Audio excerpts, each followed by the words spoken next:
All students of English should be reading novels other than those prescribed by their school teachers.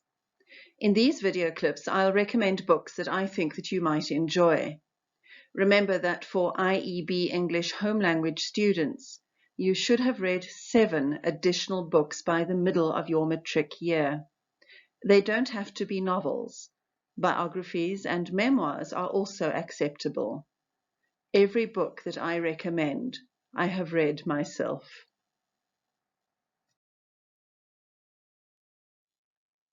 Today's book recommendation is the inspiring memoir of William Kamkwamba, who at the age of 14 refused to let circumstances stand in the way of his goals and dreams. The Boy Who Harnessed the Wind is a story of determination and triumph, and proof that you don't need a fancy private school education to succeed in life.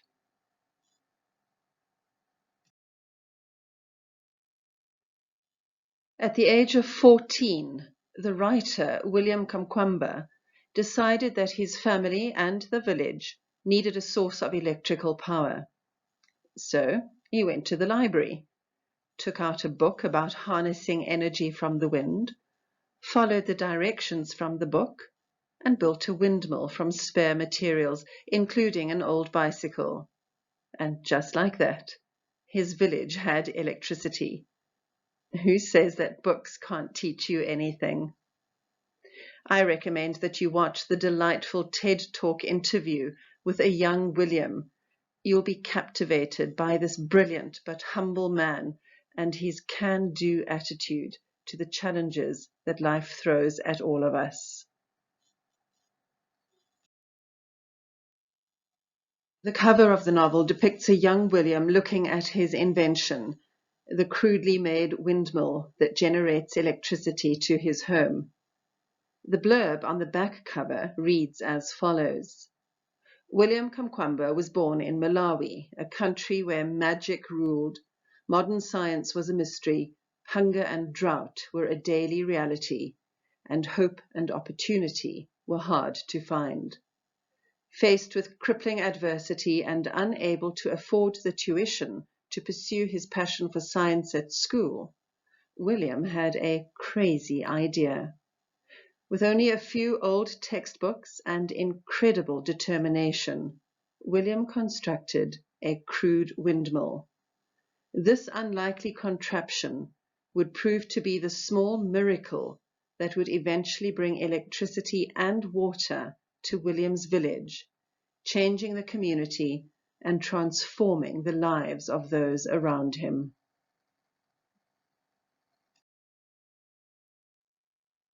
The setting is the tiny rural village of Masitala, which is situated near the city of Kasungu in the beautiful African nation of Malawi. As an aside, you should put Malawi on your post-pandemic travel bucket list. It's a truly special country. Here's page 1 of the book, which evokes the African rural setting of this memoir. Before I discovered the miracles of science, magic ruled the world. Magic and its many mysteries were a presence that hovered about constantly, giving me my earliest memory as a boy, the time my father saved me from certain death and became the hero he is today. I was 6 years old, playing in the road, when a group of herd boys approached, singing and dancing. This was in Masitala village, near the city of Kasungu, where my family lived on a farm. The herd boys worked for a nearby farmer who kept many cows. They explained how they'd been tending their herd that morning and discovered a giant sack in the road. When they opened it up, they found it filled with bubble gum. Can you imagine such a treasure?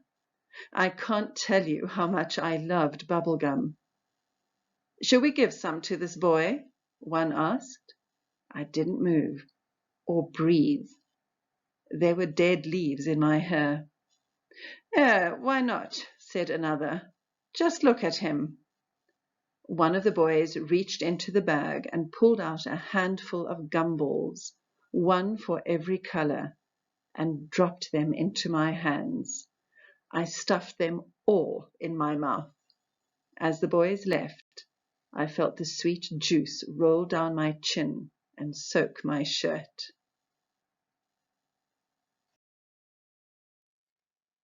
If science, electricity, and engineering are your thing, you might enjoy this book, The Tesla Legacy, about a precocious young girl who accidentally discovers her powers with electricity while staying in the Tesla suite at the New Yorker hotel. The protagonist, Lucy Phelps, is pulled into a centuries-old dispute between rival scientific groups. It's a science fiction meets historical fiction meets superhero fiction kind of novel. I do hope you'll be as inspired by William Kamkwamba's story as I was. To get more book recommendations, please subscribe to the Mrs. M Teaches English YouTube channel, like the post, and share with your friends. Let's get the nation reading books about kids who can make a difference.